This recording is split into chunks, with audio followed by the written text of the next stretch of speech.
Salut à tous, aujourd'hui je vous présente une config à 1300 €. La config est destinée au gaming mais également au streaming. Je rappelle que dans cette vidéo il n'y a ni écran, ni périphérique, ni système d'exploitation, il y a seulement les composants de la tour. Je vais commencer par la carte mère et pour ça j'ai choisi la Gigabyte Z370 Aorus Ultra Gaming. Cette carte mère est compatible seulement avec les processeurs Intel de la 8ème génération. Elle utilise le socket 1151. C'est une carte mère ATX ce qui vous laissera plus de place entre vos composants et améliorera le refroidissement. Elle supporte le multi-GPU AMD Crossfire et le SLI d'NVIDIA. Deux ports PCI sont renforcés, elle a 6 ports SATA à 6 Gb seconde et 2 slots M2.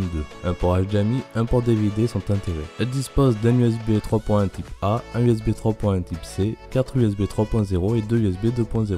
Vous pouvez mettre jusqu'à 64 Go de RAM overclockable. Elle est équipée de LED RGB Fusion et elle est disponible au prix de 178,90 €. Pour aller avec cette carte mère, j'ai choisi l'Intel Core i5 8600K qui est un processeur de la 8ème génération. Il utilise le socket 1151 et c'est un exact core, c'est-à-dire qu'il dispose de 6 cœurs. Ce processeur prend en charge la DDR4. Il est compatible avec la 4K et les vidéos en 360 grâce à son chipset graphique Intel UHD Graphics 630. Il a une fréquence de 3,6 GHz et de 4,3 en boost, mais peut être overclocké. Il consomme peu en énergie et il est disponible au prix de 289,90 €. Pour le ventilateur du processeur, j'ai choisi le MSI Core Force L. Il offre d'excellentes performances et il est silencieux. Il est très bien fourni car les supports d'AMD et Intel sont présents dans la boîte et peut se monter sur la plupart des sockets. Une pâte thermique est fournie avec, mais je vous conseille d'en prendre une de meilleure qualité. Un ventilateur de 120 mm est fourni avec le radiateur. Un kit de fixation supplémentaire est fourni pour installer un second ventilateur. Deux plaques sont fournies pour personnaliser votre ventilade, une blanche et une noire. Le logo dispose d'un éclairage rouge et est disponible au prix de 59,90 €. Pour la mémoire RAM, j'ai choisi de prendre deux barrettes de 8 Go de HyperX Fury pour un total de 16 Go. Il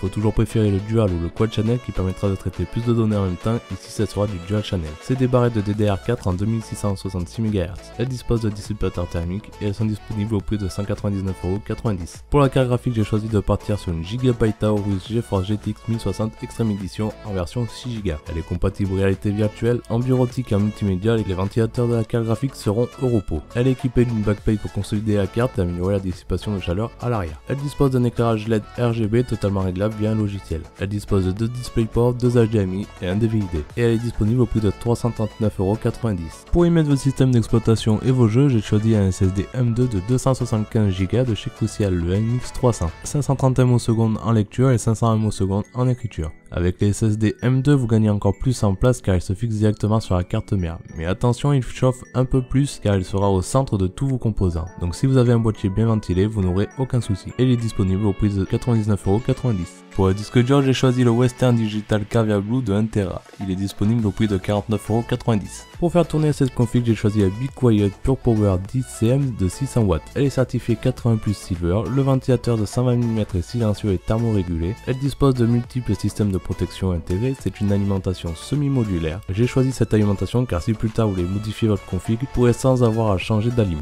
Sinon, vous pouvez prendre une 450 watts. Et elle est disponible au prix de 79,90 €. Et pour mettre toute cette config, j'ai choisi le Fractal Design Focus G Window. C'est un boîtier de taille moyenne, il est livré avec deux ventilateurs 120 mm en façade, aucun ventilateur pour l'arrière. Je vous conseille d'en acheter un en plus, c'est toujours mieux pour extraire l'air chaud du boîtier. Il dispose d'une fenêtre latérale pour admirer la config. Sur le dessus, une connectique complète, un USB 3.0, un USB 2.0, port micro, port casque, le bouton de démarrage et reset. Il peut accueillir des cartes graphiques jusqu'à 38 cm de long et des ventirages jusqu'à 16 cm. Il est compatible avec le water cooling en façade jusqu'à 280 mm, en haut jusqu'à 240 mm et à l'arrière en 120 mm et est disponible au prix de 54,90 €. Ce qui nous fait un total de 1348 € pour une excellente config gamer et streamer. Avec cette config, vous n'aurez aucun souci pour jouer au jeu du moment. Vous pourrez également vous lancer dans les streams. Je vous conseille de comparer les prix sur les différents sites. Je sais que Top Achat et Shop Hardware vous donnent un code de 5% pour les commandes supérieures à 1000 €. Si vous avez aimé la vidéo, n'hésitez pas à mettre un pouce bleu, partager et à vous abonner. Je vous dis à bientôt pour une prochaine vidéo. Ciao.